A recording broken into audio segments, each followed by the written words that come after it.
Beloved, this is my last input on this platform. It's the last in my presentations about kingdom influence. And I would like to read to you from Luke chapter 19. This analogy might not sit well with you. Just bear with me because it's for a reason. I've often said this that if I see this big SUV speeding, driving recklessly, I've often said this because it's just an assumption, firstly. Number two, I'm trying to identify the kind of personality that would drive erratically and recklessly with this big vehicle. And I would often say, he's got little man syndrome, not knowing at all who the person is behind the steering wheel. But my tongue in cheek assumption was always, well, he's trying to compensate for his body size and now he's got to drive this big SUV. However harsh that may seem, I don't present that as the rule in thumb. It's just an observation. In the Bible, there's a character that was literally defined and described as a small man. The reality was that the crowd that followed Jesus was so large that in his attempt to try and see Jesus, he could not because he was physically too short. And he tried to navigate through this crowd, and in an attempt to see Jesus, who had been spoken of widely at that time already, in an attempt to see Jesus, he climbed into a tree. And Jesus, without having met him before, stops by short Zacchaeus and says, "Come on, we have a dinner date. We have an appointment. I want to spend time with you." He was not a believer at the time. He was a tax collector. He was one of the most hated personalities in the city, much like your attitude towards SARS. Yet Jesus stops this traveling party, takes note of this man's desire to see him, and breaks every rule socially, culturally, and chooses to spend time with one of the most hated figures in the city. I want to read to you and then just talk to you about Euro 10. So this is it. From Luke chapter 19, you've got the background. He wanted to see Jesus, ran ahead, got into the tree, and I'm picking up on verse 5. When Jesus reached the place, he looked up and said to him, "Zacchaeus, hurry and come down, for I must stay at your house today." So he hurried and came down, and he received and welcomed him, this is Jesus, joyfully. When the people saw it, they muttered among themselves and indignantly complained, "He has gone to be with guests and lodge with a man who is devoted to sin and preeminently a sinner." Maybe this was just hearsay. Maybe this was the truth. But the crowd put a number on Zacchaeus' head. And I think from what they are saying here, they probably put a 1 or a 2 on his forehead. They labeled him. They judged the book by its cover. And immediately I'm thinking, if Jesus, in all his glory, splendor, power, looks at Zacchaeus, see the need, and decides, I want to spend time with him. How foolish is this that the crowd that was with Jesus looked at Zacchaeus and thought, this sinner, why would Jesus spend time with him? Verse 8 says, So then Zacchaeus stood up and solemnly declared to the Lord,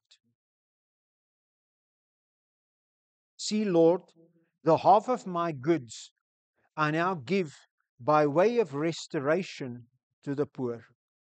And if I had cheated anyone out of anything, I now restore 4 times as much. I'm just going to stop there for a second. Nowhere in the passage do I read that Jesus confronted him about his unfair gains. Nowhere did Jesus say to him, I'll show grace to you, but you're going to pay everything back to everyone you've ever cheated. The crowd labels him. Jesus sees his need, responds to it, spends time with him. And in that proximity, Zacchaeus repents. He realizes his own sinfulness. He makes a determination. I'm going to restore. In our South African context, in recent years in the legal system, we have something called restorative justice, where perpetrators would meet with families, for instance, of the victims that they would have murdered or abused or assaulted. And restorative justice takes place in Zacchaeus' life simply because he's in the presence of Jesus. Verse 9 says, and Jesus said to him, today is messianic and spiritual salvation for you and all the members of this household. Since Zacchaeus too is a true spiritual son of Abraham. There's a whole preach just in that. That Zacchaeus' intention, his confession, his zeal to follow the ways of Jesus takes him to that place by faith where Jesus says that you are considered a spiritual son of Abraham. And we know that Abraham is also our spiritual father. And we understand that through Abraham we've received the blessings that are associated with a life of faith. So Zacchaeus, in realizing his sinfulness, in realizing that Jesus has come to elevate him, responds, and it takes him to this place of great, great blessing. I want to emphasize this very important thing, that the crowd looks at Zacchaeus and perhaps they labeled him, as in the word, just as a sinner. This Amplified uses a strange word, and indignantly complained, says to about what they did. They were muttering amongst themselves, lodged with a man devoted to sin, a sinner. They put a label on him. Jesus refuses to do that. In the context of our series as a kingdom influencer, this is the simple truth, that every day you get to choose what label you will place on those around you. And that determines how you will interact with them. You choose the level of expectation that you maintain over people. I know that great expectations often lead to great disappointment. We judge the book by its cover and we have a certain expectation. We define someone by their race, religion, sexual orientation, just so that later on, very often you're pleasantly surprised because you judged the book by its cover. I've had incredible incidents where mutual friends would introduce me to someone else. This is specifically in a running context. And one of the young men would say, "You don't look like a pastor."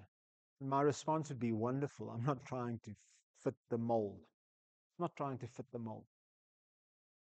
The reality is that we judge, we label, we deal according to our expectations with those that we meet. And this is the question. As a kingdom influencer, what number are you going to write on someone's forehead? Because the reality is this, that as in the story of Zacchaeus, the expectation that you place on someone, that's the level that they would rise to. I'm going to repeat that.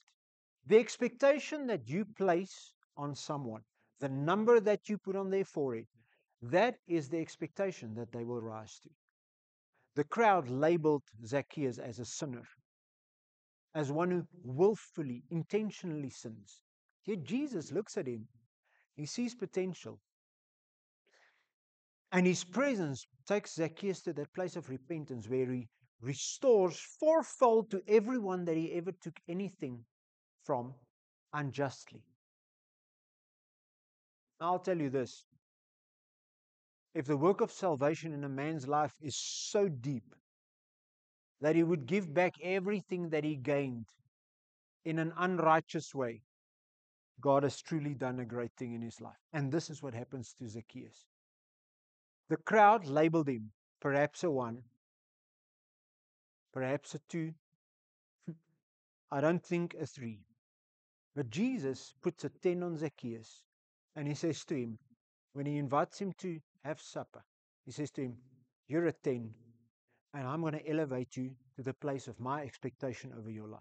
What do you expect when you meet someone for the first time? What are your expectations? Are you mindful of the potential?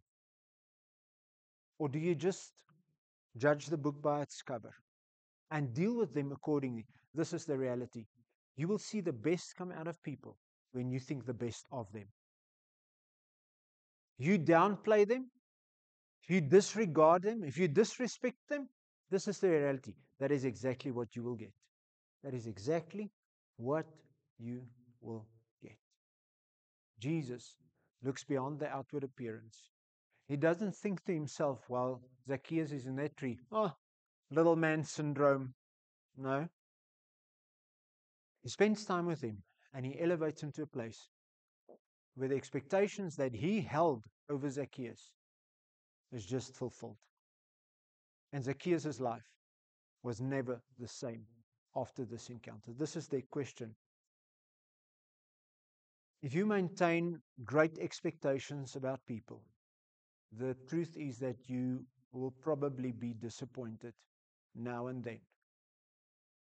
But if there's 1 out of 100 that you deal with because you choose to put a 10 on their forehead and you deal with them accordingly, even if there's just 1 out of 100, that you could elevate them to that place where they could reach their full potential, you've done well as an influencer in the kingdom of God. This is my prayer. That you, number one, will never judge me. This is my commitment, that I will never judge you. Because I choose to say this, you are a 10. God bless you.